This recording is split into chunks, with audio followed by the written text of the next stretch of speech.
Welcome, I'm Crafty Maryanne. Join me today as I make balsamic vinegar flavored with fruit.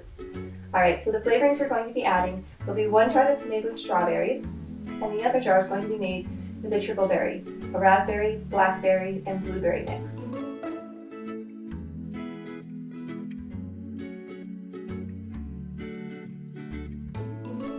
So the next step to do is we're going to fill the jars with balsamic vinegar and then pour them into a pan, put them on the stove, and from there we'll be able to bring them up to temperature, not quite to a simmer, or definitely not a boil, but not quite a simmer, and then they're just going to get poured back into its jar.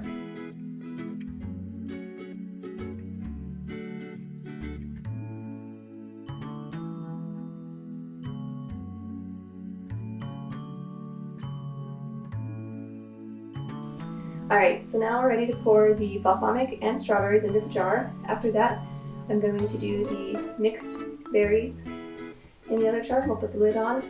Then they're going to go into the refrigerator and they're going to get shaken twice a day for 2 weeks. Ooh, you can really smell the strawberries. That is awesome.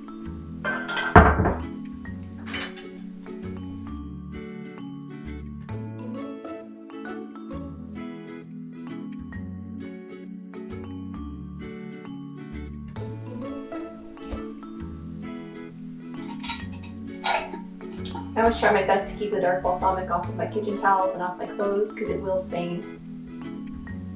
Well, here we go. We've got 2 jars of balsamic vinegar, 1 strawberry, 1 mixed berry, and it's going to be great because they already smell and taste amazing. Well, I don't know how time flies so fast, but it's been 2 weeks already since we started the infusions on our balsamic vinegar. We did strawberry as 1 balsamic, and then we also did the mixed berry as the other balsamic. Let's take a minute and we're going to strain out the balsamics, and then we're going to fill some jars today. So this part should be pretty easy. We're just going to strain out the whole fruit from the balsamic, and it's already infused the flavor in it. So that's all we have to do on that. Some of the strawberries have broken down some, and that's why I've got this extra bowl here for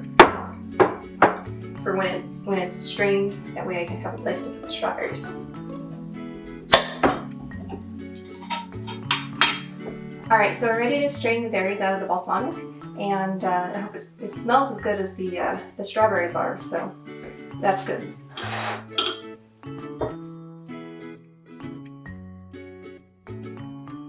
Now when you're straining out yours, you may notice that there's like this kind of clumpiness to it, like all it is part of the fruit that's broken down, and it does clog your strainer, so you might need to wash it or rinse it out, in between pours. And this should be the last one. Yeah, you can see it right in there where it's just clogging it up.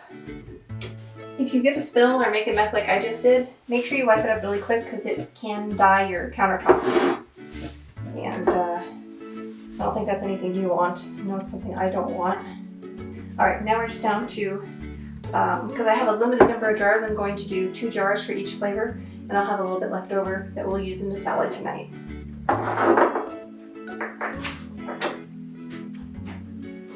And this is a small funnel, so you just have to remember to pour slow.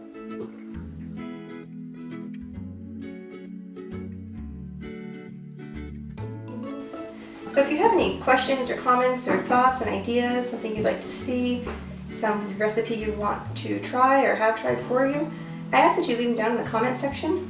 I follow those closely, and I'm always looking for new ideas of things people want to see. Remember to like, comment, and subscribe. Thank you for joining Crafty Maryanne.